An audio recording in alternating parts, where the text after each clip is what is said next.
எந்த விதமான பாலியல் குற்றங்களோ போதை குற்றமோ இல்லை ரவுடிசமோ செய்வதற்கு லைசன்ஸ் என்னன்னா திமுக அட்டையும் கொடியும். வடமாநிலத்தவரை கொன்றால் தமிழகத்தில் அது குற்றம் இல்லையா? அப்படி ஏதாவது ஒரு சட்ட குறிப்பில் இந்தியன் பீனல் கோட், அது இன்னைக்கு வந்திருக்கக்கூடிய BNS, ஜெயலலிதா அவர்கள் இருக்கும் பொழுது மிக கடுமையான நடவடிக்கை எடுத்தார்கள். அதனால் அது ஒரு கட்டுக்குள் இருந்தது. குற்றங்களே நம்ம பிங்க் பஸ்ஸில் கான்சென்ட்ரேட் பண்ணுறது, பிங்க் ஆட்டோவில் கான்சென்ட்ரேட் பண்ணுற அளவுக்கு பிங்க் பெட்ரோலியம்ல நம்ம கான்சென்ட்ரேட் பண்ணலை. மக்களுக்கு பிங்க் பஸ் தேவையில்லை. அவர்களை எல்லாரும் மறுபடியும் நினைவு கூறுவதற்கு காரணம் அந்த கண்டிப்பும் அந்த ஆளுமையும் இருந்தால் இப்படி இவ்வளவு குற்றங்கள் சர்வசாதாரணமாக நடைபெறாது. குழந்தைகள், அந்த 2 வயசு குழந்தை, ஏன் பீகார் குழந்தையா இருந்தாலும் குழந்தை இல்லையா? அது மனித உயிர் தானே. பண்ணது நாளா பண்ணும், யாரோ அவங்க பீகார்காரன் தானே பண்ணா. அப்ப நந்தன கலைஞர் இல்லை. இங்க எவ்வளவுக்கு எவ்வளவு மக்களுக்கு தலையில கடன் சுமை ஏறுகிறதோ அங்க என்ன தனிப்பட்ட முறையில் சொத்துக்கள் ஏறிக்கொண்டிருக்கிறது. ஆட்சியில் இருப்பவர்கள் அமைதி பூங்காவாக இருக்கிறது. இப்படி சொல்லும் போது அடி வயிற்றிலிருந்து கொதிக்குது நமக்கு.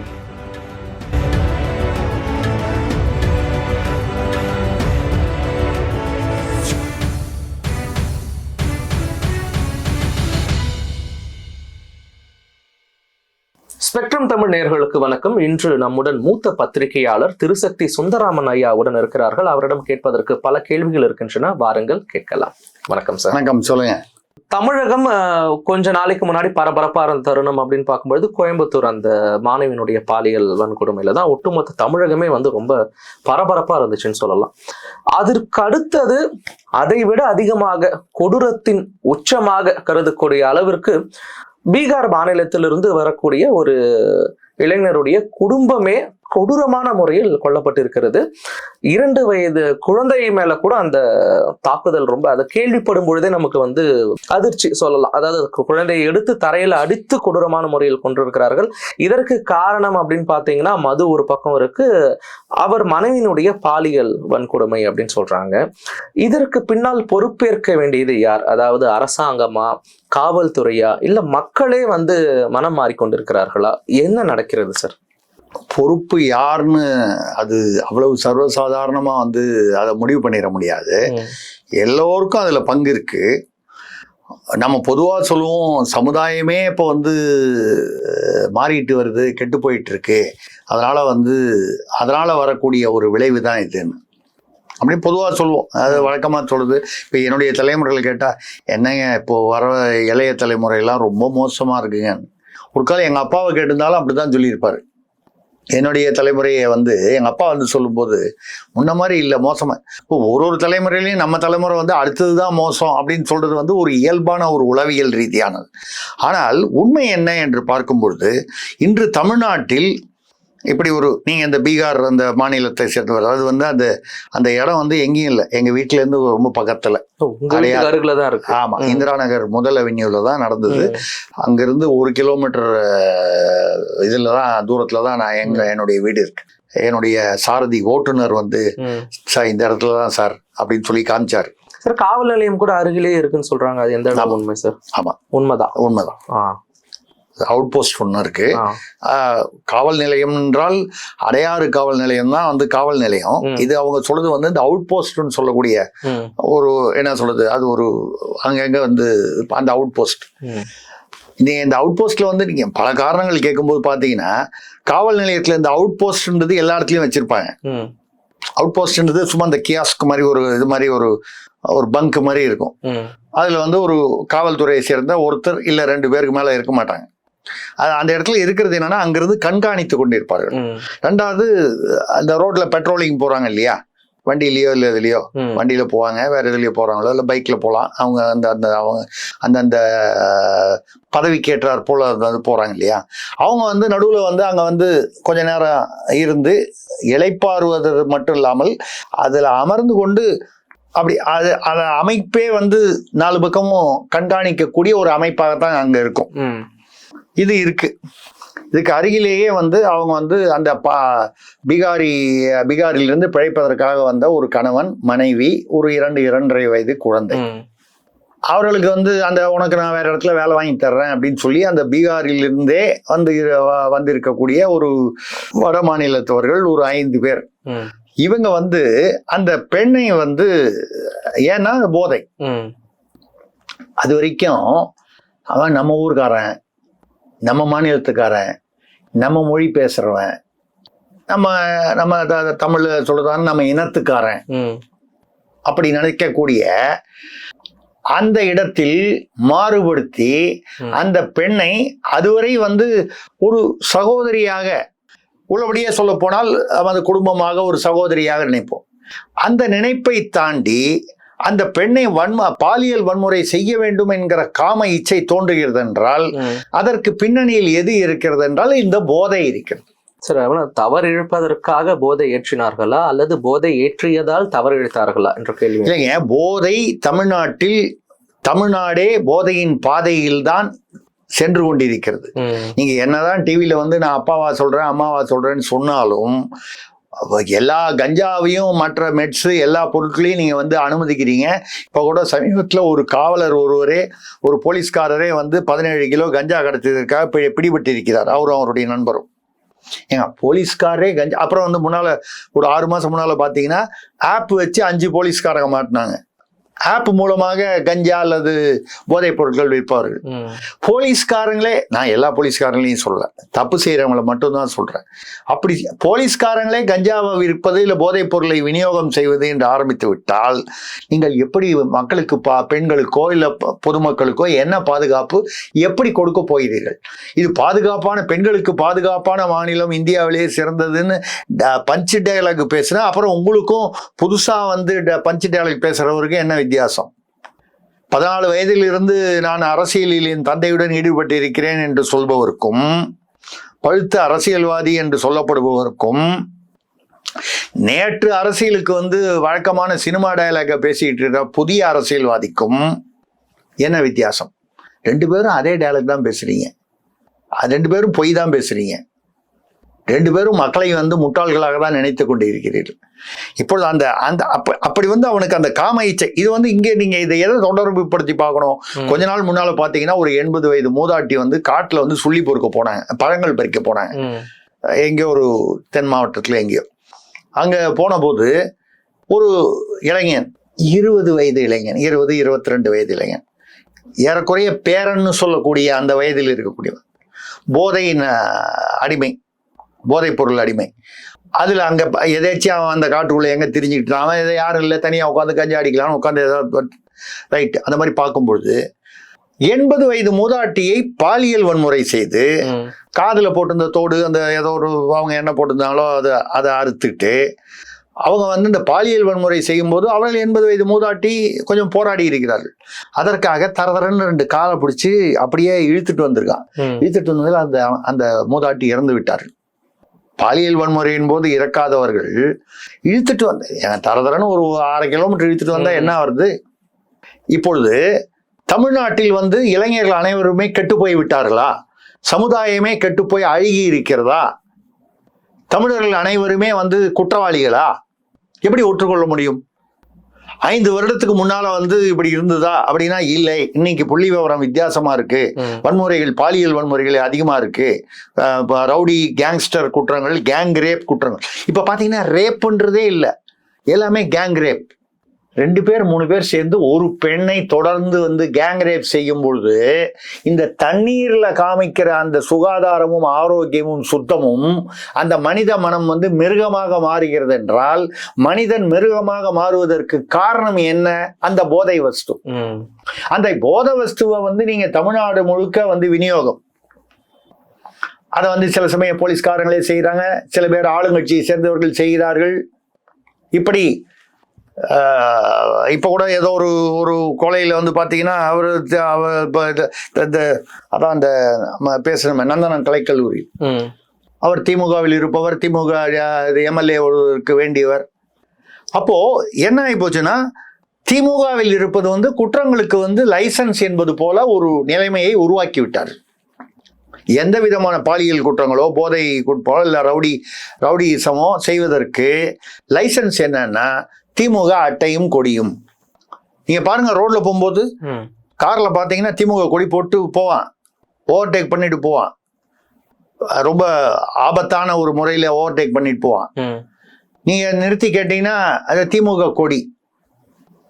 அப்ப திமுக கொடி என்பது வன்முறைக்கு, பொது வன்முறைக்கு, பொதுமக்கள் வன்முறை, பாலியல் வன்முறை, மற்ற குற்றங்கள், கொடும் குற்றங்கள் இதெல்லாம் செய்வதற்கு ஒரு உரிமம். தமிழகத்தினுடைய அந்த டிஎன் ஃபேக்ட் செக் வலைதளத்துல என்ன இருக்குன்னு பாத்தீங்கன்னா, கொல்லப்பட்டவரும் வட மாநிலத்தவர், கொன்றவர்களும் வட மாநிலத்தவர்கள். ஆகவே இதற்கும் ஆளும் திமுக அரசிற்கும் ஆளும் தமிழக அரசிற்கும் எந்த இணைப்பும் கிடையாது. தேவையில்லாத வதந்தியினை யாரும் பரப்ப வேண்டாம் என்ற ஒரு விளக்கம் கொடுக்கப்பட்டிருக்கிறது. தங்களுடைய பார்வைங்க நடந்தது எங்க நடந்தது? தமிழ்நாடு. பீகாரில் நடந்ததா? இல்ல. பீகாரில் நடந்தா நீங்கள் நானும் அதை பத்தி பேச போறதே இல்லை. அநேகமா நமக்கு தெரிஞ்சிருக்கவும் தெரிஞ்சிருக்காது. அப்படியே தெரிஞ்சாலும் அதை ஒரு சீரியஸா நம்ம எடுத்து பேசுவதற்கு வாய்ப்பு இல்லை. நடந்தது தமிழ்நாட்டு எல்லைக்குள், தமிழகத்தில் தலைநகரான சென்னையில் நடந்திருக்கிறது இல்லையா? வடமாநிலத்தவரை கொன்றால் தமிழகத்தில் வந்து அது குற்றம் இல்லையா? அப்படி ஏதாவது ஒரு சட்ட குறிப்பில் வந்து இந்தியன் பீனல் கோட், அது இன்னைக்கு வந்திருக்கக்கூடிய பிஎன்எஸ்ல வடமாநிலத்தவரை வேறு எந்த மாநிலத்தில் கொன்றாலும் அது குற்றம் ஆகாது அப்படின்னு, அதுக்கு வந்து காவல்துறை பொறுப்பாகாது, காவல்துறை எந்தவித நடவடிக்கையும் எடுக்க வேண்டியதில்லை என்று எங்கேயாவது ஒரு சட்டத்துல இருக்க முடியுமா? நீங்கள் அதாவது அவங்க என்ன சொல்றாங்கன்னா, வடமாநிலத்தவருக்கு எதிராக தமிழ்நாட்டில் ஒரு வடமாநிலத்தவர் என்பதற்காக அவர்கள் கொலை செய்யப்படவில்லை. அதாவது தமிழ்நாட்டிற்கும் வடமாநிலத்திற்கும் ஏதோ எதிரியாக வந்து நினைத்து செய்யவில்லை. சரி, புரிந்து கொள்கிறோம், நீங்கள் சொல்வதை புரிந்து கொள்கிறோம்.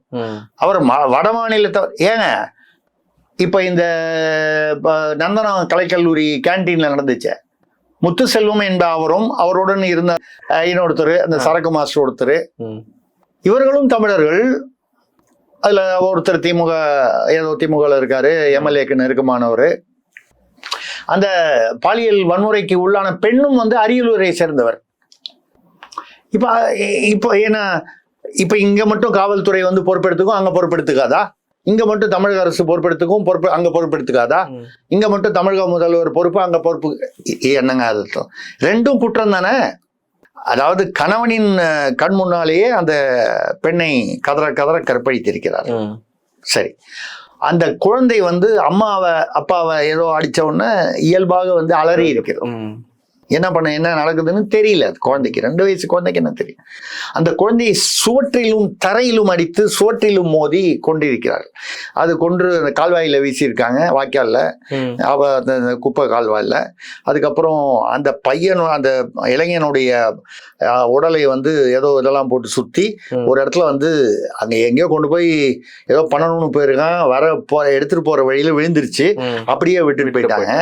அந்த பெண்ணுடைய சடலத்தை குப்பை கிடங்கில் வீசி விட்டார்கள். 3 நாட்கள் தேடி இன்னைக்குதான் கிடைச்சது. சடலங்களை இந்த அளவு பிரித்து வெவ்வேறு இடங்களில் அவங்கள வந்து டிஸ்போஸ் பண்ண முடியுதுன்னும் பொழுது எந்த அளவு சட்ட ஒழுங்கு? இதைத்தான் கேட்கிறேன்.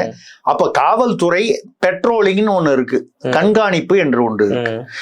காவல்துறையுடைய கடமை வந்து குற்றம் நடந்த பிறகு அவர்களை கைது செய்வது, தண்டனை வாங்கி கொடுப்பது, இது மட்டுமல்ல, குற்றங்கள் நிகழாமல் முன்னெச்சரிக்கையாக தடுப்பதற்கான எல்லா விதமான ஏற்பாடுகளும் செய்வதுதான் முதல் கடமை. அதுக்கப்புறம் வரதெல்லாம் பின்னால. அந்த பெட்ரோலிங் நடக்குது அப்படின்னு சொன்னா, நீங்க வந்து இங்க கொடூரமான இங்க நடந்ததுன்னு சொன்னீங்க, கோவை விமான நிலையத்தை பேசணும், இங்க அண்ணா பல்கலைக்கழகத்தில் நடந்தது பேசணும். இது ஆப்கானிஸ்தானில் வந்து தாலிபான் ஆட்சியை விட மோசமாக இருக்கிறது தமிழ்நாட்டு ஆட்சி. தாலிபான் ஆட்சியில வந்து பெண்கள் வந்து மியூசிக் கேட்கக்கூடாது, டான்ஸ் ஆடக்கூடாது, பாட்டு பாடக்கூடாது, பள்ளிக்கூடம் போகக்கூடாது, கல்லூரி போகக்கூடாது. இந்த தாலிபான் ஆட்சியில அவர்களது சித்தாந்தம். நம்ம வேற ஒரு நாட்டை பத்தி பேசுறோம். இப்ப தமிழ்நாட்டுல வந்து அப்படி ஒரு கொள்கை இல்லையே தவிர சூழ்நிலை அப்படித்தானே இருக்கு. பட்டப்பகல்ல பெண்கள் தெருவில் நடமாடுவது தலைநகர் சென்னையில் பயமாக இருக்கிறது என்று சொல்லக்கூடிய அளவுக்கு சட்டம் ஒழுங்கு இங்கே வந்து எவ்வளவு மோசமாக இருக்கிறது. இந்த நேரத்தில் ஆளுமை என்ற வார்த்தையும் அம்மையார் ஜெயலலிதா என்ற வார்த்தையும் அடிக்கடி எதிரொலித்துக் கொண்டிருக்கிறது. ஏன் வந்து வருது அப்படின்னு சொன்னால், ஏன்னா வந்து சில பேர் திருப்பி கேட்குறாங்க, இன்னைக்கு சமுதாயமே வந்து மாறி போச்சு, சமுதாயமே கெட்டு போச்சு, அதனாலதான் அப்படிலாம் நடக்குது, அப்போ இந்த அரசுக்கும் இதுக்கும் சம்பந்தம் இல்லைன்னு. இந்த சமுதாயம் 2016 அம்மையார் ஜெயலலிதா அவர்கள் மறைந்தார்கள். இப்போ 10 வருஷம் இருக்குமா? 9 வருஷம் 10 வருஷம். இந்த 10 வருஷத்துல சமுதாயம் வந்து அவ்வளவு மோசமாவா போயிடுச்சு? அதுக்கு முன்னால வந்துட்டு வந்து பிரமாதமாவா இருந்துச்சு. சமுதாயமாக தான் இருந்தது. என்னைக்குமே வந்து கொலைகள் நடந்தன, குற்றங்கள் நடந்தன, பாலியல் வன்முறைகள் நடந்தன, எல்லா பீரியட்லையும் எந்த ஆட்சியிலும் யார் முதல்வராக இருக்கும்போது நடந்தது. ஆனால் ஜெயலலிதா அவர்கள் இருக்கும் பொழுது மிக கடுமையான நடவடிக்கை எடுத்தார்கள். அதனால் அது வந்து ஒரு கட்டுக்குள் இருந்தது. குற்றங்களே ஜீரோ குற்றம் என்பது இல்லை, பாசிபிலிட்டி இல்லை. அப்படிப்பட்ட ஒரு கடுமையாக வந்து ஒரு பெண்மணி நம்ம வந்து பெண்கள் ஏதோ குறைவுன்னு சொல்லலை. பொதுவாக வந்து ஆண்கள் வந்து தைரியமாக முடிவெடுப்பார்கள், அதெல்லாம் ஒன்றும் இல்லை. நம்ம கூட நிறைய சொல்லுவோம், இந்தியாவில் வந்து புகழ்பெற்ற, அதாவது மிகவும் வந்து அரசியலில் வந்து வேகம் காண்பித்து ஆண்மை, அந்த ஆண்மைங்கிறது வந்து அந்த இடத்துல வந்து துணிச்சல்ங்கிற அர்த்தத்தில் எடுத்துக்கணும். ஆண்மைனா நீங்க பாலினத்தை வந்து குறிக்காமல். இன்னைக்கும் சொல்லுவாங்க, இந்திரா காந்தியை சொல்லுவாங்க, இவங்க வந்து ஒரு வேட்டி கட்டாத ஆம்பளை. எதுக்காக? அந்த துணிச்சல், அந்த வேகத்துக்காக. அதையே வந்து ஜெயலலிதா அம்மையாருக்கும் சொல்லுவாங்க, அவர்களை மாதிரி துணிச்சலாக செயல்படும். அந்த துணிச்சலும் கண்டிப்பும். அவங்க என்ன டெய்லி வந்து ஜெயலலிதா அவர்கள் வந்து முதலமைச்சராக வந்து எல்லா ஊர்லேயும் பெட்ரோலிங் போனாங்களா? இல்லையே. அவங்க உட்கார்ந்த இடத்துல இருந்தே தானே அந்த கண்டிப்பை காட்டி அந்த அதிகாரிகளிடம் எப்படி ஏன்னா இன்னைக்கு இருக்கிற சூழ்நிலையில், இன்றைய ஆட்சியில் அந்த ஆட்சி தலைமைக்கும் அதிகாரிகளுக்கும் பெரிய இடைவெளி இருக்கிறது. இந்த நேரத்தில் அம்மையார் ஜெயலலிதா அவர்கள் கொண்டு வந்த பிங்க் பெட்ரோல், இது போன்ற திட்டங்களை எல்லாம் நாம மிஸ் பண்றோமா? கண்டிப்பா. நம்ம பிங்க் பஸ்ல கான்சென்ட்ரேட் பண்றது, பிங்க் ஆட்டோல கான்சென்ட்ரேட் பண்ற அளவுக்கு பிங்க் பெட்ரோலியம்ல நம்ம வந்து கான்சென்ட்ரேட் பண்ணல. மக்களுக்கு வந்து பிங்க் பஸ் தேவையில்லை, மக்களுக்கு பிங்க் ஆட்டோ தேவையில்லை. என்னங்க பிங்க் கலர்ல ஆட்டோ போட்டு நீங்க வந்து சும்மா வேஷம் போடுறீங்க? இதுக்கு முன்னால பெண்கள் ஆட்டோ ஓட்டுனது இல்லையா? அதே மஞ்சள் கலர் ஆட்டோவை நானே 2-3 முறை வந்து பெண் ஆட்டோ செலுத்தும் போது எதேச்சியாக பெண்ணுன்னு கவனிச்சிருக்க மாட்டேன். ஆட்டோன்னு சொல்லி டக்குன்னு கார் இல்லை, ஏதோ ஒரு காரணமா ஆட்டோல ஏறிப்பானா ஒரு பெண்ணா இருப்பாங்க, வணக்கம்மா அப்படின்னு சொல்லி ரைட்டு நம்ம 2 வார்த்தை பேசுவோம், ஒரு பெண் இருக்காங்களேன்னு. பெண்கள் வந்து லாரி டிரைவரெல்லாம் அந்த பெண்கள் இருக்காங்க. நிச்சயமா. அதாவது ஆங்காங்கு நிறைய பேர் இருக்காங்கன்னு அப்படி கணிசமா இருக்காங்கன்னு சொல்ல முடியலன்னா கூட ஆங்காங்க இருக்காங்க. பஸ் டிரைவர்கள் கூட இருக்காங்க, பேருந்துகள கூட இருக்காங்க, லாரி டிரைவர்களா இருக்காங்க, ஆட்டோ டிரைவர்களா இருக்காங்க. பெண்கள் கார் ஓட்டுவது இல்லையா? அதுவும் ஒரு வாகனம் தானே. நிச்சயமா. அது ஸ்கூட்டி ஓட்டுறாங்க. அந்த மாதிரி 2 சக்கர வாகனமோ 4 சக்கர அப்படி அந்த பெண்களின் வந்து பாதுகாப்பு என்பது ஒரு பெரிய கேள்விக்குறியாகிவிட்டதே. ஒரு நடு ரோட்ல வந்து அதாவது அம்மாவையும் அனுப்ப முடியாது, ஏன்னா மூதாட்டிக்கே பிரச்சனை, மனைவியும் அனுப்ப முடியாது, சகோதரிகளையும் அனுப்ப முடியாது, பெண்களையும் அனுப்ப முடியாது, குழந்தைகளையும் அனுப்ப முடியாது. என்ன விதமான தாலிபான் ஆட்சி இங்கே நடக்கிறது? இதுதான் கேள்வி. அதுல வந்து நீங்க வந்து சமுதாயத்தை குறை சொல்வதாகலாம் ஒண்ணும் இல்லை. அது ஆட்சியில் இருப்பவர்கள் நடந்து கொள்ள வேண்டிய அளவுக்கு அந்த கண்டிப்பை காட்டினால், ஆளுமையை காட்டினால் அதிகாரிகள் சரியாக செயல்படுவார்கள். அதிகாரிகள் சரியாக செயல்பட்டால் குற்றங்கள் குறையும். குற்றங்களே இல்லாமல் போகும் நம்ம சொல்லல, அது வந்து சாத்தியமற்றது. குற்றங்கள் வெகுவாக குறையும். அந்த குற்றங்கள் குறையாமல் இருப்பதற்காக நம்ம திருப்பி சொல்றோம். சொல்றதுக்கே நமக்கு வேதனையா இருக்கு, போர் அடிக்குது. போதை தான். இந்த போதையை கட்டுப்படுத்தினாலே குற்றங்கள் தானாக குறையும். இந்த போதையை ஏன் கட்டுப்படுத்த முடியவில்லை? போதை அந்த வியாபாரத்தில் இருப்பவர்கள் நமக்கு வேண்டியவர்களாக அமைந்து விடுகிறார்கள்.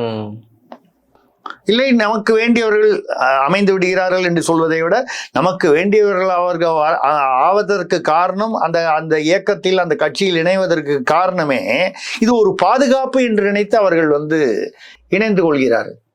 இப்ப கூட நேத்தோ முந்தானத்தோ பேப்பர்ல எடுத்து பார்த்தீங்கன்னா பத்திரிகையில எங்கேயோ ஒரு ரவுடி வெட்டிட்டு போய் உட்காந்துருக்கான். இது அவனோட பேசணும். உயர்நீதிமன்றம் கூட இதே மாதிரி இன்னொரு கேஸ்ல அண்ணா நகர்ல ஒரு சிறுமி, அந்த சிறுமியை பாலியல் வன்முறை செய்து அவங்க புகார் கொடுத்த போது அந்த பெற்றோர்களை அந்த எந்த வாலிபன் அதை செய்தானோ வழக்கம் போல கஞ்சா போதையில் செய்து அவனை அந்த வழக்கிலிருந்து விடுவிக்க சொல்லி உள்ளூர் ஆளுங்கட்சி பிரமுகர் ஒருவர் அழுத்தம் கொடுக்கிறார். அவரை விட்டுறாங்க. உயர்நீதிமன்றம் அதை கண்டித்திருக்கிறது. எப்படி நீங்க அவரை விட்டீங்க? மெயின் அக்யூஸ்டே விட்டுட்டீங்கன்னா அப்புறம் கேஸ் என்ன ஆகும்? இதுதான் இதுல ஜெயலலிதா அவர்களை எல்லாரும் மறுபடியும் நினைவு கூறுவதற்கு காரணம் அந்த கண்டிப்பும் அந்த ஆளுமையும் இருந்தால் இப்படி இவ்வளவு குற்றங்கள் சர்வசாதாரணமாக நடைபெறாது. இந்த நேரத்தில் காவல்துறையில் தமிழக அரசாங்கம் ஒரு நிரந்தர டிஜிபி நியமனத்திற்கு ஏகப்பட்ட கால தாமதத்தை ஏற்படுத்தினார்கள். அப்படிப்பட்ட ஒரு கவனத்தை செலுத்த தவறியது அப்படின்றத எடுத்துக்கலாமா சார்? இல்லைங்க, கவனத்தை செலுத்த தவறியது என்றால் நீங்கள் ஏதோ கவனக்குறைவு, நீங்கள் பிரச்சனையை கொஞ்சம் எளிதுபடுத்துவதாக எனக்கு தெரிகிறது. நான் அதை வேற வித்தியாசமான கோணத்துல பாக்குறேன். அவ்வளவு சாதாரணமாக நீங்க அது கவனக்குறைவு என்று விட்டுவிட முடியாது. இது கவனக்குறைவு இல்லை. எனக்கு வேண்டியவரை அந்த இடத்தில் அமர்த்தி வைக்க வேண்டும். அது தேர்தலை மனதில் வைத்து, இந்த தேர்தலுக்கு முன்னால பண நடமாட்டத்தை மனதில் வைத்து எப்படியாவது ஆட்சிக்கு வர வேண்டும், எப்படியாவது அப்படிங்கிற எண்ணத்தோட நமக்கு வேண்டியவர் ஒருவர் தான் அங்க வரணும் அப்படின்ற நினைப்புக்குனால நீங்க 10 பேர் போட்டு அவங்க யூபிஎஸ்சில இருந்து 3 பேரை தேர்ந்தெடுத்து அனுப்பிச்சா 3 பேர் ஐயோ அந்த அம்மாவா, அது ரொம்ப நேர்மையா இருக்குமே, டஃப்பா இருக்குமே, வேண்டாம், அடுத்தவர் ஆமா இவங்க அதுக்கெல்லாம் சரிப்பட மாட்டாங்க, அடுத்தது அவரு சென்ட்ரல் டெபுடேஷன்ல 3வது ஒருத்தர் இருந்தாரு, ஏற்கனவே இங்க கமிஷனரா இருந்தவர், அவரை போடலாம் அப்படின்னு சொன்னா அவரும் கொஞ்சம் டஃப்பா இருப்பாரு. இப்போ அவரு சென்ட்ரல் டெபுடேஷன் கேட்டிருக்காருன்னு நேற்று செய்தி, ஏதோ ஒரு செய்தித்தாளில் செய்தி பார்த்தேன். இப்படி நமக்கு வேண்டியவர் யாரு? எல்லா விதத்துக்கும் நம்ம அப்போ எல்லாவித தவறுகளுக்கும் அதுக்கு பேர் நீங்க ஊழல்னு சொல்லுங்க, தவறுன்னு சொல்லுங்க, குற்றம்னு சொல்லுங்க, என்ன வேணா சொல்லுங்க, அதற்கெல்லாம் ஈடு கொடுத்து அனுமதிக்கக்கூடிய ஒரு அதிகாரி அங்கே உட்கார வைக்கப்பட வேண்டும் என்று ஒரு அரசு நினைக்குமானால் இது மக்கள் விரோத அரசா இல்லையா?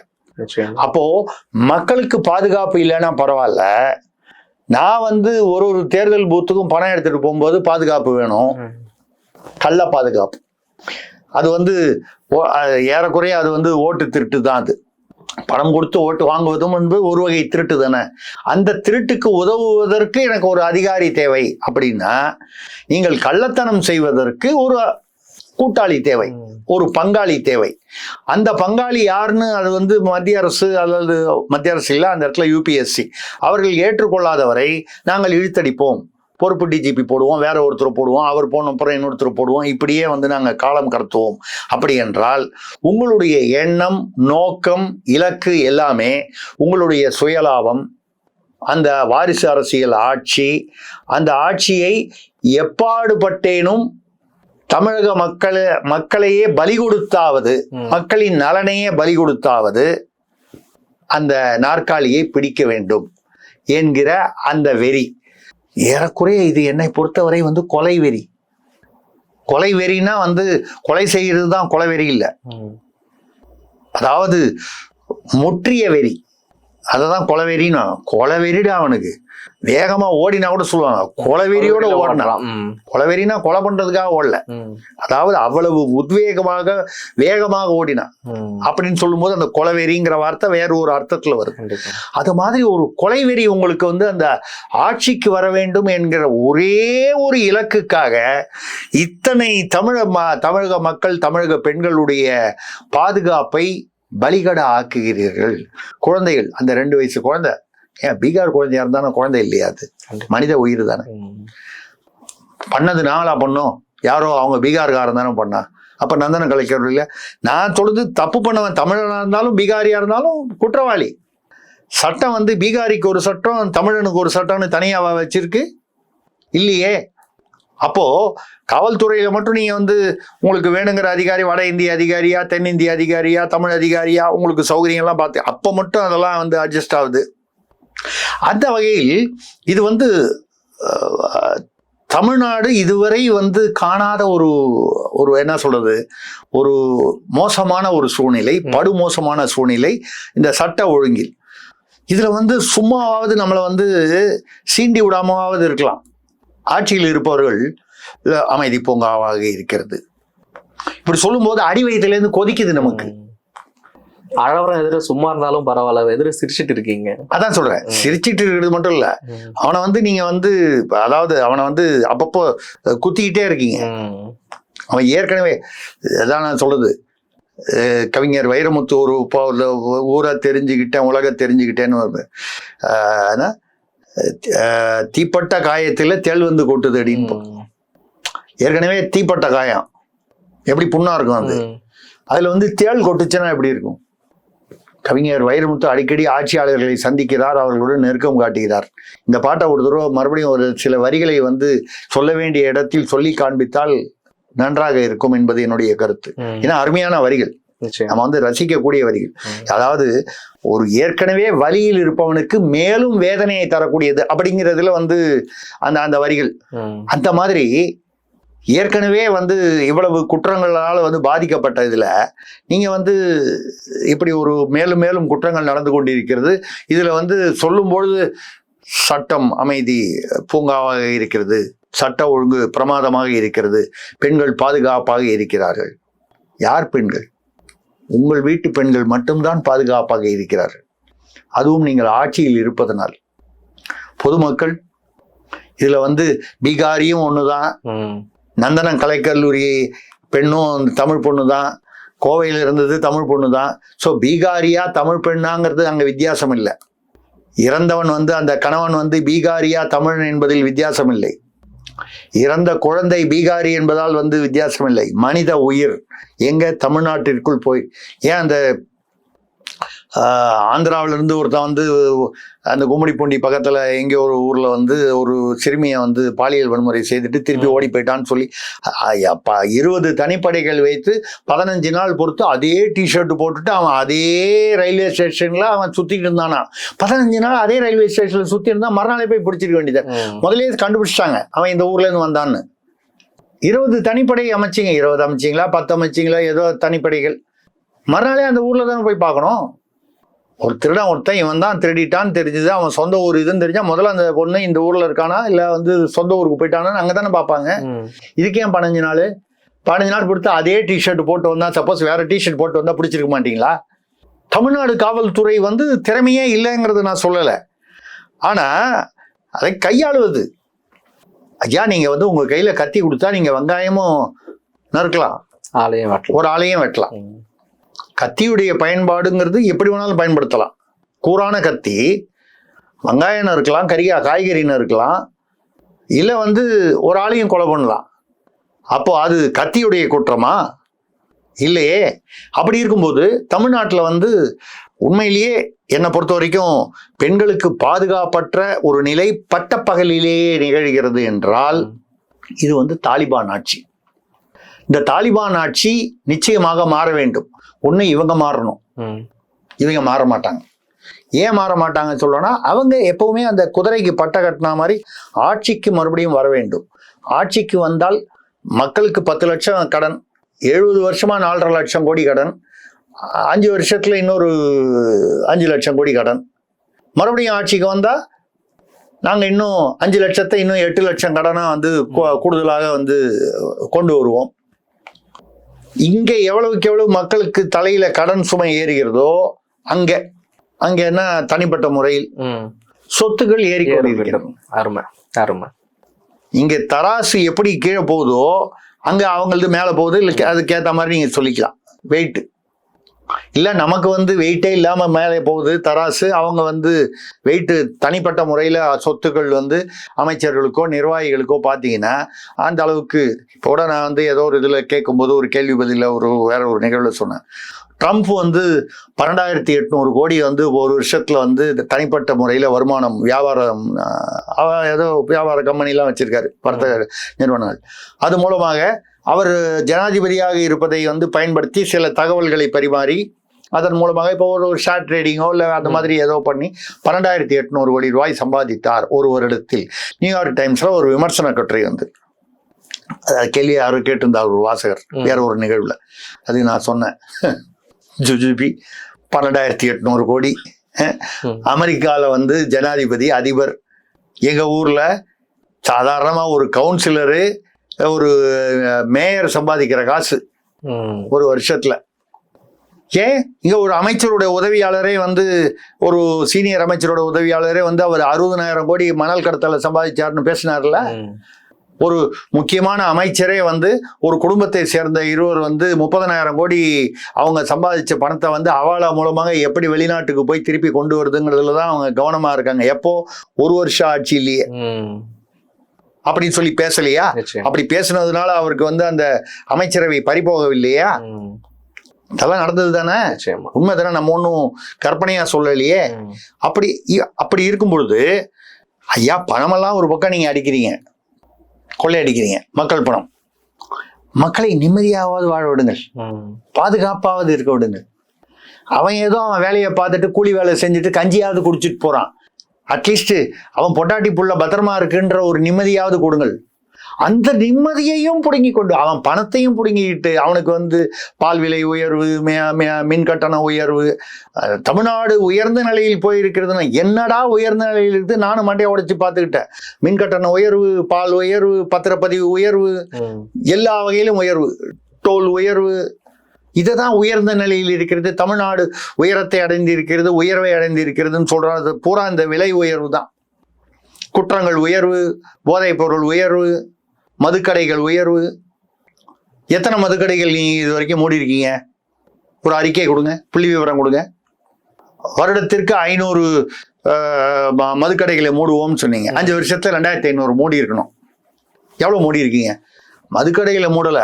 மதுக்கடைகளை ஒரு கடையை வச்சுக்கிட்டு FL1 FL2 அங்கங்க வந்து அதுக்கு வந்து கிளைகள், சட்டபூர்வமான சட்ட விரோதமான பலவிதமான கிளைகள். பெருமையா வேற சொல்றோம், இந்த குடியரசு நாள் அன்னைக்கு, அந்த மாதிரி தீபாவளி அன்னைக்கு, பொங்கல் அன்னைக்கு 910 கோடி இந்த வீக்கெண்டில் வந்து வருமானம், சாராய வருமானம். லீவ் விட்டா கூட இன்னைக்கு வருமானம். லீவ் விட்டா அப்படி வருமானம் வரும். பிளாக்ல சாராய கடை லீவ் விட்டுறீங்க, காந்தி இப்போ ஜனவரி 30 இந்த மாதிரி ஏதோ ஒரு காரணமா விடுமுறை விட்டுறீங்க, ஆனாலும் நீங்க வருமானம் வருது. அது என்ன? மறுநாளைக்கு காமிக்கிறான், கணக்குல காமிக்கும் போது மறுநாள் வருமானத்திலேயே முதல் நாள் வருமானத்திலேயே காமிக்கிறான். இப்படி அதாவது தமிழ்நாட்டை ஒரு அவரு மார்க்சிஸ்ட் சொன்னாரு கலைநகரம், கொலை நகரமாக. இந்த கொலைங்கிறது வந்து சாதாரண கொலை இல்லை, படுகொலை நகரமாக அப்படி மாற்றி இன்னைக்கு அதான் சொன்னேன் ஐயா, நீங்க பணத்தெல்லாம் கொள்ளடிக்கிறது, லஞ்சம் வாங்குறது, சொத்து குவிப்பு, இதெல்லாம் ஒரு பக்கம் பொருளாதார ரீதியில வரக்கூடியது. அது நான் சரின்னு சொல்லலை. அது அடித்தட்டு மக்கள் வந்து மறைமுகமாக பாதிக்கப்படுவது. அவன் நேரடியா அவனுடைய வாழ்க்கையே வந்து கேள்விக்குறியாக்கிட்டீங்களே. அவன் நிம்மதியா ரோட்ல போக முடியல, அவன் பொண்டாட்டி புள்ள ரோட்ல வந்து நடக்க முடியல, வீட்டுல இருந்தா கூட தேடிட்டு வந்து உள்ள பூந்து கொலை செய்வதெல்லாம் நடந்து. இந்த கொங்கு பகுதியிலலாம் பாத்தீங்கன்னா முதியவர்கள் வீட்டுக்குள்ள பண்ணை வீட்டுல எல்லாம் புகுந்து கொலைகள் வந்து எப்ப அதிகமா இருக்கு? எந்த ஆட்சியில? இந்த ஆட்சியில் தான் அதிகமா இருக்கு. அவன் எங்கேயும் வெளியில போகலைன்னா கூட வந்து வீட்டுக்குள்ள புகுந்து கொலை பண்றாயா. ஏதோ தங்க வேற விலை ஏறிட்டே வருது, 1.5 லட்சம் ரூபா வந்துருச்சு ஒரு பவுனு கிட்டத்தட்ட. எந்த வீட்டுக்குள்ள போனாலும் ஒரு குறைஞ்சபட்சம் ஒரு 5 பவுனாவது இருக்கும். நம்மளுடைய இயல்பு வாழ்க்கையில் பார்த்தீங்கன்னா ஒரு 5 பவுனாவது இருக்கும். அப்போ நீங்க காவல்துறை என்று ஒன்று இருக்கிறதா என்ற கேள்வி வருகிறது. நம்ம காவல்துறையை குறைத்து மதிப்பிடுவது நமது நோக்கம் அல்ல. அதே சமயம் காவல்துறை இயங்க வேண்டிய வேகத்தில், இயங்க வேண்டிய அந்த கதியில் அது வந்து இயங்கலை அப்படின்னா அதற்கு காரணம் என்ன? நீங்க பாருங்க, தமிழ்நாடு காவல்துறையில பாத்தீங்கன்னா உள்ளுக்குள்ள இறங்கி அந்த விவரங்களை சேகரித்தால்தான் வந்து தெரியும். 4 குரூப் இருக்கு. ஒரு கட்சியில 4 குரூப் இருந்தா அது கூட நம்ம புரிஞ்சுக்க முடியுது. ஒரு அரசியல் கட்சியில் காவல்துறையில 4 குரூப். அது ஒருவர் அந்த குரூப் வந்து அதுக்குள்ள போட்டி, பொறாமை, பல பிரச்சனைகள். இது அந்த காவல்துறையுடைய அந்த அவர்கள் வந்து கடுமையாக நடவடிக்கை எடுக்க வேண்டிய இடத்தில் அந்த இடத்துல வரும்போது இந்த ஆள் வந்து அந்த அதிகாரி வந்து அவனை பிடிச்சி உள்ள வைனா இன்னொரு அதிகாரி ஃபோன் பண்ணி அவர் வெளியில விடுனா எப்படிங்க வந்து துறை நடக்கும்? அது குறையாக தானே இருக்குமே தவிர துறையாக இருக்காது. இந்த அளவுக்கு தமிழ்நாடு மோசமாக போய்கொண்டே இருக்கிறது. நாளுக்கு நாள் இப்படி வந்து இந்த மாதிரி கொடூர செய்திகள், தாங்க முடியாத அதிர்ச்சிகள் வந்து மக்களுக்கு அதிகமாக இருக்கிறது. இதெல்லாம் வந்து கண்டிப்பாக வந்து மக்கள் வந்து அந்த தேர்தல் சமயத்தில் அவர்கள் நினைவுக்கு வராமலா போய்விடும். கண்ணெதிரிலே நடக்கக்கூடிய இந்த கொடூரங்கள் வந்து அவர்கள் மனதிலே பதியாமலா இருக்க போகிறது. நிச்சயமா சார், உங்களுடைய விரிவான விளக்கங்களுக்கு வாசகர்கள் சார்பாக என்னுடைய மனமார்ந்த நன்றிகள். நன்றி, வணக்கம்.